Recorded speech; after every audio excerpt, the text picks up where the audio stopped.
рӯзи нав оғоз шуд ва бозам ман Шаълугу Хоҷа азизон дар рӯбарӯи шумо қарор гирифтам дар хидмати шумо барои чанд дақиқа ҳузур хоҳам дошт ва сипос мегӯям ба ҳамаи онҳое ки ин лаҳзаҳо ба мо пайвастанд ва суҳбати моро аз Озодӣ видео канали радиои Озодӣ дар YouTube мустақиман тамошо доранд.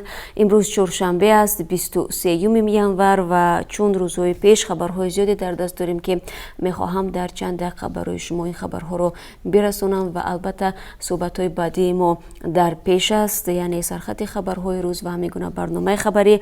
аммо то он дам нахуст мебинем ки боду ҳаво дар се кишвари мавриди назари мо чӣ гуна аст ва ҳамин гуна руҷӯъ мекунем ба хабарҳои тоза дар гӯшаҳои мухталифи Тоҷикистон ва ҷаҳон. ҳамин ҳолот дар Прага ҳаво сард аст, 8 дараҷа зери сифр қарор аст дар давоми рӯз барф борида ҳарорат ба 3 дараҷа зери сифр баробар шавад. дар Москав пойтахти Русия субҳи имрӯз 22 дараҷа зери сифр аст ва дар ин ҷо низ боридани барфро пешгӯӣ мекунанд ва сардии ҳаво дар ҷараёни рӯз 16 дараҷаи зери сифрро ташкил хоҳад дод. дар душанбе бошад ҳаво нисбатан гарм хоҳад буд, яъне тибқи пешбинии обу ҳавошиносон ҳавои абрӣ мешавад имрӯз дар он ҷо ва ҳарорат 7 дараҷа гармиро нишон хоҳад дод. Рустами Эмомалӣ, шаҳрдори Душанбе, ба раисони нояҳҳои Душанбе, раёсати тандурустӣ ва комиссарияти ҳарбии пойтахт супориш додааст ки ба даъвати баҳории ҷавонон ба хидмати артиш омодагӣ бигиранд. тибқи қарори шаҳрдор, комиссарияти ҳарбии Душанбе муваззаф шудааст ки то 25 март шумораи дақиқи ҷавонони синни даъватиро мушаххас намоянд. дар даъвати баҳории имсол, яъне соли 2019, шаҳрвандони солҳои таваллудашон 1992 то 2001 ба хизмати ҳарбӣ даъват мешаванд. ҳамзамон Рустами Эмомалӣ дастур додааст ки то санаи 1 апрел, яъне оғози мавсими даъват, барои гузаштани муоинаи пешакии тиббӣ тадбирҳои зарурӣ андешида шаванд ва даъватшавандагоне ки гирифтори бемориҳои табобатшаванда мебошанд, то он муҳлат дар марказҳои табобатӣ муолиҷа бигиранд. дар қарори шаҳрдор омадааст ки муассисаҳои таҳсилоти олӣ ва миёнаву касбии корхонаҳо, марказҳои савдо ва хизматрасониҳо новобаста аз шакли фаъолияташон баҳри муташаккилона сафарбар намудани ҷавонписарони синну соли даъвати тадбирҳои зарурӣ биандешанд. бояд гуфт ки ин иқдом дар ҳолест ки теъдоде аз ҷавонон ҳам бо вуҷуди расидан ба синни аскарӣ аз хидмати ҳарбӣ саркашӣ мекунанд. як сабаби парҳези ҷавонон аз хидматро бадрафторӣ дар воҳидҳои низомӣ меноманд, ҳарчанд вазорати дифоъ мегӯяд ки ин зуҳурот дигар вуҷуд надорад. дар ҳар мавсими тирамоҳиву баҳорӣ даъват, гузоришҳо дар бораи ҷалби иҷборӣ ва ё аблав нашр мешавад. афсарони комиссарияти ҳарбӣ ҷавононро аз роҳу кӯчаҳо дастгир карда ба артиш мебаранд ва сипас хешовандонашонро дар ҷараён мегузоранд. этилофи зидди шиканҷа, этилофи гурӯҳи аз созмонҳои ҳомии ҳуқуқ дар Тоҷикистон дар гузорише навишта буданд ки дар муддати солҳои 2014 то 2016 дар воҳидҳои низомӣ 59 сарбоз мавриди шиканҷаву бадрафторӣ қарор гирифтанд ва 11 нафар ба ҳалокат расиданд. худи мақомот гуфтанд ки танҳо дар соли 2016 24 ҷинояти вобаста ба латукуби сарбозон сабт шудааст ва гунаҳгорон ҷазо гирифтанд. як сокини 70-солаи ноҳияи Айнии вилояти Суғд ки дар боздоштгоҳи пулис қасди худсӯзӣ карда буд, шартан озод шудааст. мақомоти достонии вилояти Суғд рӯзи 22 январ дар номае ба пайвандони Истат Қурбонова гуфтанд ки ӯ ба табобат ниёз дорад ва ба шарти берун нарафтан аз маҳалли зист аз ҳабс озод гардид. айни замон таҳқиқи парвандаи ин зан идома хоҳад кард. Истат Қурбонова бо иттиҳоми худсарона гирифтани қитъаи замин ба ҷавобгарӣ кашида шудааст. вай аз рӯзи 11 январи имсол ба ин тараф дар бемористони марказии ноҳияи Айнӣ бистарӣ мебошад. дар номаи достонии вилояти Суғд дар бораи қасди худсӯзии Истат Қурбонова дар боздоштгоҳи муваққатии пулиси ноҳияи Айнӣ чизе гуфта нашудааст. аммо Баҳодур Бобоев, шавҳари Истат Қурбонова, дар суҳбат бо Радиоозодӣ гуфт, достонии вилоят дархости асосии онҳоро ки қазияи ҳамсарашро на мақомоти маҳаллӣ балки мақомоти вилоятӣ таҳқиқ кунанд рад намудааст. ин дар ҳолест ки ба гуфтаи пайвандони Истат Қурбонова маҳз норизоии ӯ аз таҳқиқи мақомоти маҳаллӣ боис ба қасди худсӯзия шудааст. шавҳари Истат Қурбон ва афзуд ҳамсараш ба ҷуз аз сӯхтагии бадан аз бемориҳои қанд ва фишорбаландӣ ҳам азият мекашад. ӯ дар ҷавоб ба суоли радиои озодӣ дар бораи қасди худсӯзии ҳамсараш гуфт оташ гирифтани баданро дар ёд дорад, вале чизи дигаре дар хотираш намондааст. Достонии ноҳияи айни Истат Қурбонованро моҳи октябри соли 2018 бо давои масъулони корхонаи сохтмони СТД ба ҷавобгарӣ кашид. Ин ширкат иддао дорад ки Қурбонова дар тақрибан чанд сотиқ замини ин корхона анбору ҳоҷатхона сохта ва онро худсарона аз худ намудааст ва бояд бозпас гирифта шавад. Дар аввал дар замони тафтиши ҳодиса ӯ ба ҳабс гирифта нашуда буд ва рӯзи 11 январи имсол бо сабаби ба пурсиш ҳозир нашудани Истат Қурбонова нисбат ба ӯ чораи ба ҳабс гирифтан татбиқ гардид.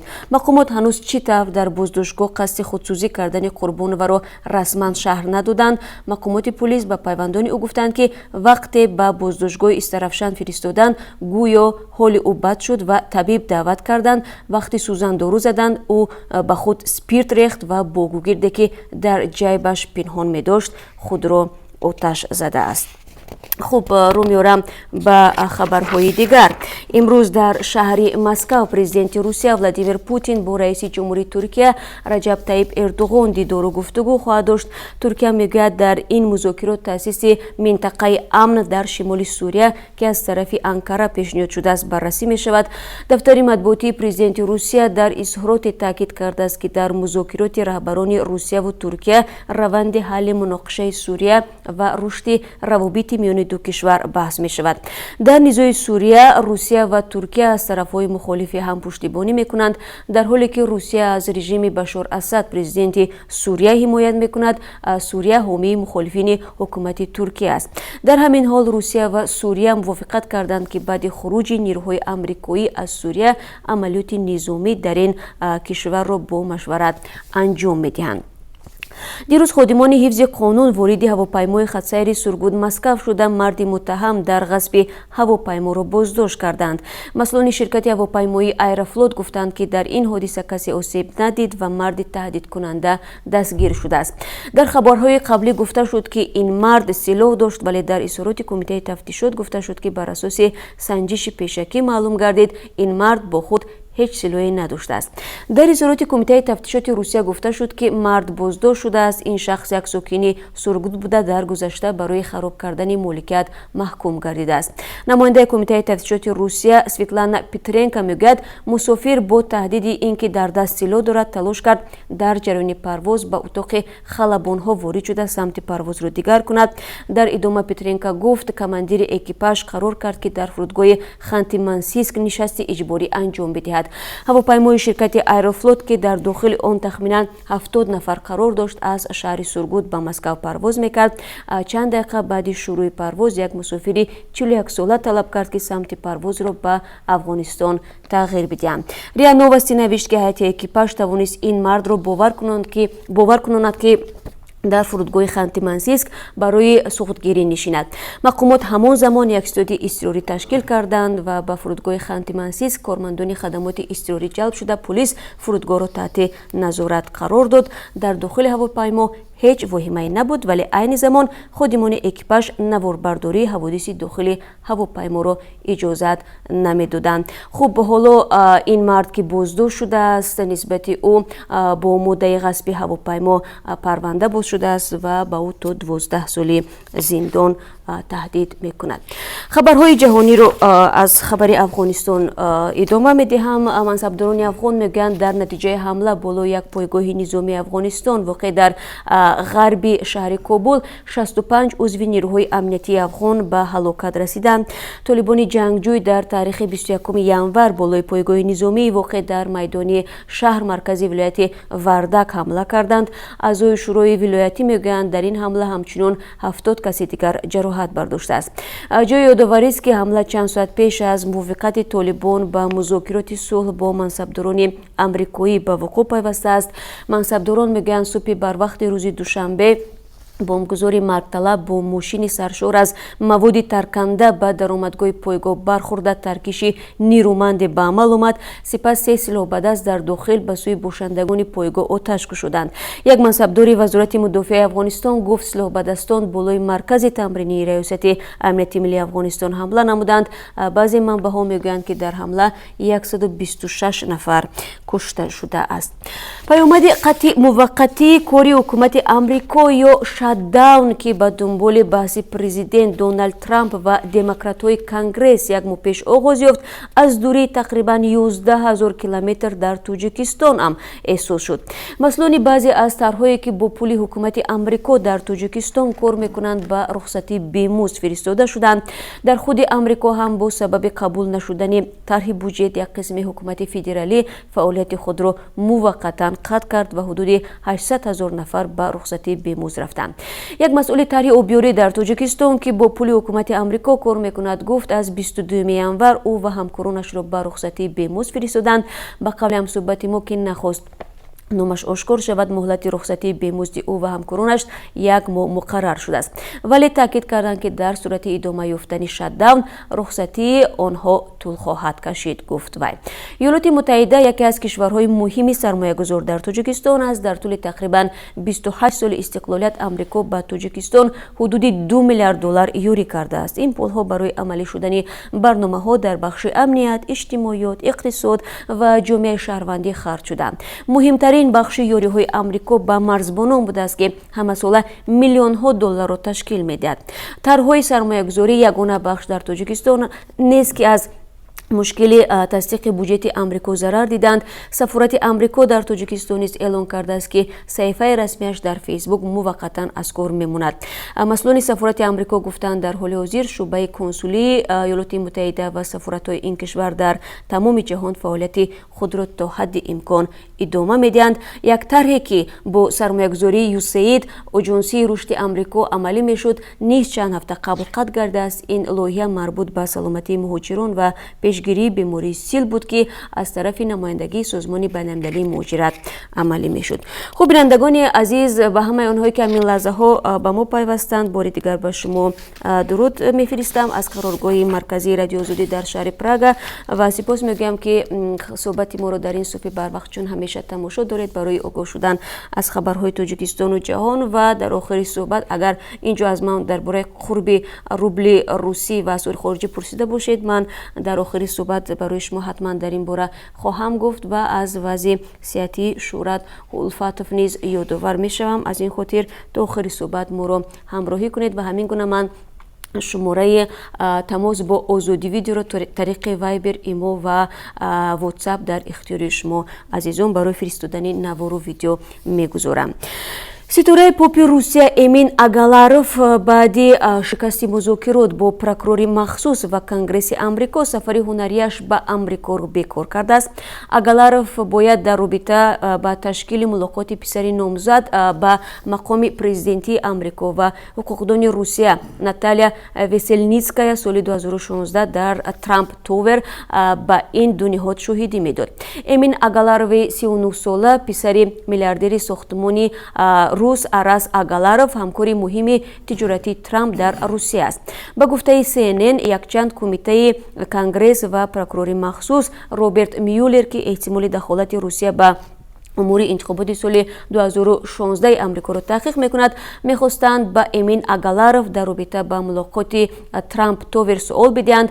соли гузашта кумитаи миллии ҳизби демократ Агаларовҳоро ба созиш бо Доналд Трамп ва Русия бо ҳадафи дахолат дар интихобот муттаҳам кард. Скотт Балбер, вакили Эмин Агаларов, мегӯяд ки миёнаҳои соли гузашта бо тими прокурори махсус ва кумитаҳои мухталифи Конгресс дар тамос шуд ва гуфт ки зерҳимояш омода аст ихтиёран ба суолҳои онҳо посух бигӯяд, аммо ба гуфтаи вакил ин шартҳо лағв шуданд ва пешниҳод шуд ки зерҳимояи ӯ таҳти сафканд шоҳидӣ бидиҳад. خب در پایتخت توجیکستان کارمندان میلیسیا 3 جوانیро дастгир намуданд ки дуздӣ мекарданд ва пулҳои ба даст овардаашонро дар марказҳои букмекерӣ бозӣ менамуданд. чунин вобастагӣ бархи ҷавононро ба ин ҷиноят тела додааст. хуб вазорати корҳои дохилӣ гуфтанд ки ин ҷавонон дар силсилаи ҷиноятҳо даст доранд ва ин ҳар 3 ҷавони боздоштшуда сокини пойтахт буданд ки пулҳои ба даст овардаашонро дар марказҳои букмекерӣ сарф мекарданд.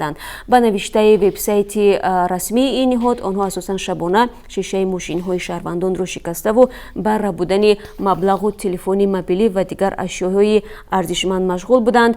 зимни корҳои тафтишотӣ муайян карда шуд ки номбурдагон дар содир намудани 35 мавриди ҷинояти дуздӣ гумонбар дониста шуда зарари ба шаҳрвандон расонидаи онҳо зиёда аз 50 000 сомониро ташкил медиҳад. дар ҳоли ҳозир онҳо дар ҳабси пешакӣ қарор дошта нисбаташон бо моддаи 244 кодекси ҷиноятии тоҷикистон парвандаи ҷиноятӣ оғоз шуда аст. ва хонаводаи Шӯҳрат Улфатов ҷавони тоҷик ки аз зери як бинои фурӯрехтаи Магнитогорск ҳудуди 20 рӯзи пеш зинда бароварда шуд, мегӯянд ки охири ҳамин ҳафта ба Челябинск мераванд то ин ки фарзандашонро бубинанд ва хабари марги ҳамсару фарзандони ӯро ба ӯ дар ҳузури духтурон бирасонанд. ин хонавода аз деҳаи Маликигиёеви ноҳияи Кушониён гуфтанд ки духтурон ба онҳо иҷоза доданд ки метавонанд бо Шӯҳрат Улфатов мулоқот кунанд. падару модар бори аввал бо писарашон 2 рӯзи пеш телефонӣ суҳбат карданд. Маҳмадшоҳ Улфатов падари Шӯҳрат Улфатов дар суҳбат ба Радиозодӣ дирӯз гуфт ки писараш нақл кардааст ки вақте бино чапа шуд дар рахти хоб буд ва ӯ дар ин лаҳза ба замин афтида аз болояш битонҳо рехтанд ва фарзандонаш бошад аз хона фирор карданд. ин хонавода дар телефон ба писарашон гуфтанд ки пои ҳамсараш шикаставу дар хона бо бачаҳояш қарор дорад. Бахтиёр Султонов тағои Шӯҳрат Улфатов ба Радиозодӣ гуфт ки падару модар ба назди писарашон рафта ба ӯ хабари марги ҳамсарро бо ҳамроҳи 3 фарзандаш мерасонанд ва ӯро ҳамроҳ бо худашон ба Тоҷикистон меоранд. бояд бигӯям ки ин фоҷиа рӯзи 31 декабри соли гузашта рух дод ва бар асари таркиши газ дар даромадгоҳи як бинои даҳошона дар Магнитогорски Русия ҳудуди 40 нафар ҷон бохтанд ки 4 нафари онҳо тавре ҳам гуфтам шаҳрвандони Тоҷикистон ҳамсар ва 3 фарзанди Шӯҳрат Улфатов буданд. хуб мо ин хабарро бозам пайгирӣ мекунем ва баъдан боз ҳар хабари наве ки шуд дар ин робита барои шумо хоҳем гуфт. ва ҳоло нигоҳи меандозем ба бозори қурби асъори хориҷӣ дар Тоҷикистон. бар пояи қурби муайян кардаи Бонки Миллӣ барои имрӯз $1 ба 9 сомониву 43 дирам, 1 евро ба 10 сомониву 72 дирам ва 1000 рубли русӣ ба 141 сомониву 90 дирам баробар аст. ва онҳое ки мехоҳанд бо мо тамос бигиранд ва видеову наворе доранд, аксе доранд, хабари оҷиле доранд ва мехоҳанд бо мо дар миён бигзоранд, манзурам озоди видео аст, шумо метавонед тариқи ин рақам 420 724 05 66 81 тариқи Viber, Imo ва WhatsApp бо мо тамос бигиред ва мо ҳатман ба паёмакҳои шумо посух хоҳем дод. ташаккур барои ҳамроҳӣ. ман шуморо ба дасти соатгар дар сархати хабарҳои рӯз мунтазир мешавам. то он дам рӯзи хубе дошта бошед.